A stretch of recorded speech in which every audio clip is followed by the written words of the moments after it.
प्रिय विद्यार्थियों, कक्षा 12 इतिहास अध्याय 2 भारतीय इतिहास के स्वर्णिम पृष्ठ पहला वीडियो पहला पार्ट इसका आपको भेजा जा चुका है और आज दूसरा पार्ट है जो बड़े प्रश्नों के लिए है। अशोक के धम्म के सिद्धांत क्या थे और वर्तमान में इनकी प्रासंगिकता सिद्ध कीजिए या बताइए। तो अशोक के धम्म के मूल रूप से 4 सिद्धांत थे: सहिष्णुता, अहिंसा, आडंबरहीनता, लोक कल्याण।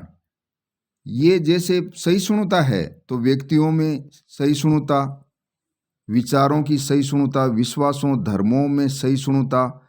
इसी प्रकार अहिंसा, अहिंसा का सिद्धांत अशोक ने बताया है कि युद्ध में हिंसा नहीं होनी चाहिए, जीव हत्या नहीं होनी चाहिए।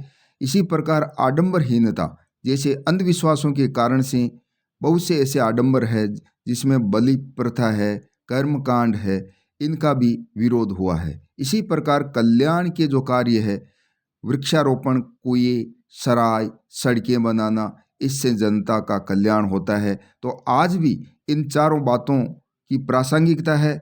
इनके आधार पर आज भी हमारे देश का विकास हो सकता है। दूसरा है मौर्य काल के केंद्रीय शासन की जानकारी दीजिए। तो केंद्रीय प्रशासन में देखो, सर्वप्रथम राजा का पद होता था, क्योंकि ये राजतंत्र का युग था।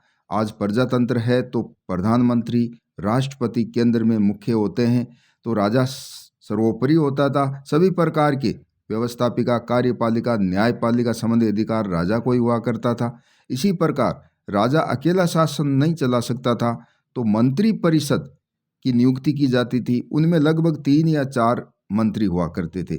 इसके साथ ही साथ कुछ बड़े अधिकारी भी होते थे। तो अधिकारियों की संख्या वैसे 18 बताई गई है, जिनको तीर्थ कहा गया है। साथ ही साथ केंद्रीय शासन में सेना का महत्वपूर्ण स्थान था। सेना की व्यवस्था के लिए 6 समितियां बनाई हुई थी। प्रत्येक समिति में 5 सदस्य होते थे और कुल मिलाकर 30 सदस्यों द्वारा सेना के 6 अंगों का कार्य किया जाता था। गुप्तचर व्यवस्था, गुप्तचर व्यवस्था 2 प्रकार की थी: संस्था और संचार। संस्था का कार्यालय एक स्थान पर होता था, संचार जो है घूम घूम कर पता लगाते थे। नगर प्रबंध, 6 समितियां, इसमें भी 5-5 सदस्यों की 6 समितियां होती थी। कुल 30 सदस्यों द्वारा नगर का प्रबंध किया जाता था। न्याय व्यवस्था, न्याय में सर्वोच्च राजा ही होता था और सबसे नीचे ग्राम के अंदर न्याय होता था।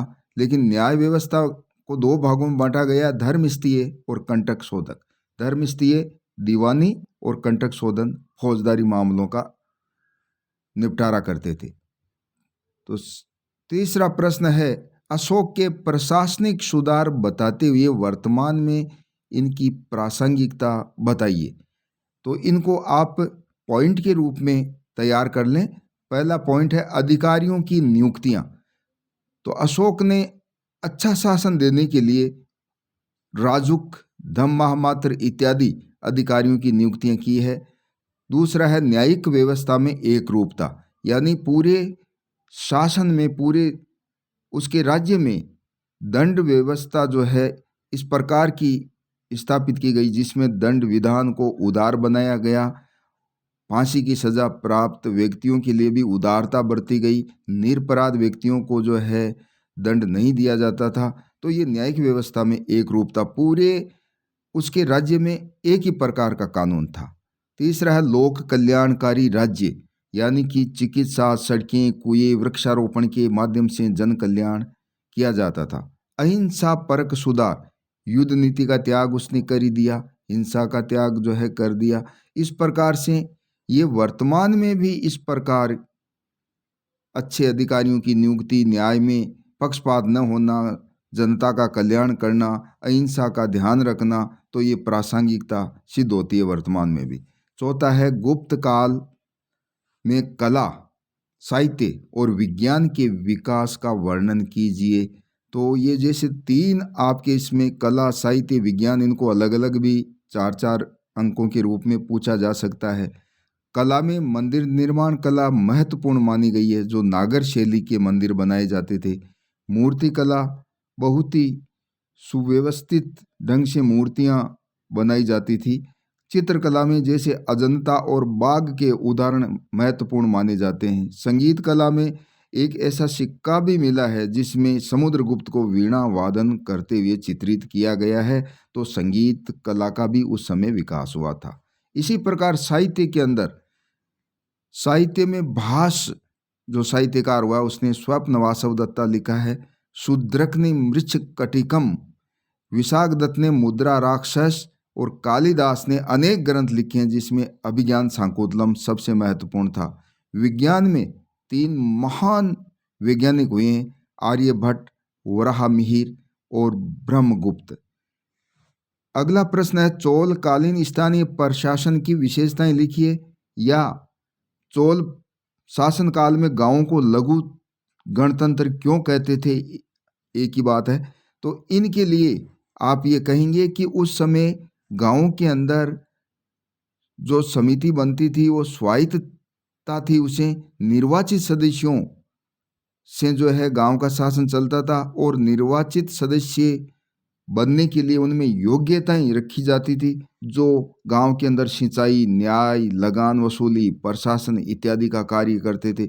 इसलिए हम इसको लघु गणतंत्र भी कह सकते हैं। और गांव का स्थानीय प्रशासन चोलकालीन जो था, वर्तमान में जिस प्रकार प्रजातांत्रिक प्रणाली, गणतांत्रिक प्रणाली है, उस की तरह ही था। अगला प्रश्न, गुप्त काल के श्रेणी संगठन की विशेषताएं लिखिए। देखिए, गुप्त काल में जो श्रेणियां बनी हुई थी व्यापारियों की, शिल्पियों की, उद्यमियों की, वो संगठित थी। इनको भी आप पॉइंट्स के रूप में ध्यान में रखें। एक तो है संचालन के नियम और कोष उनका बना हुआ था, नियमों के अनुसार ही जो है ये समितियां चलती थी। और दूसरा है आधुनिक बैंकों की तरह या भांति लेन देन इनमें होता था।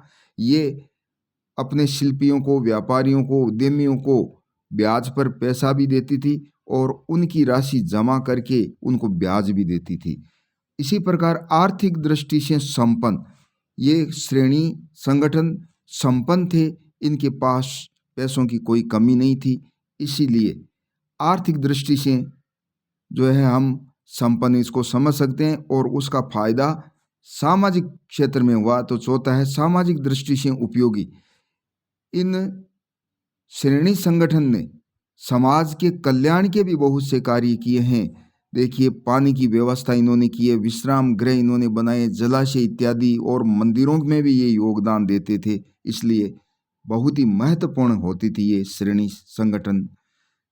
धन्यवाद।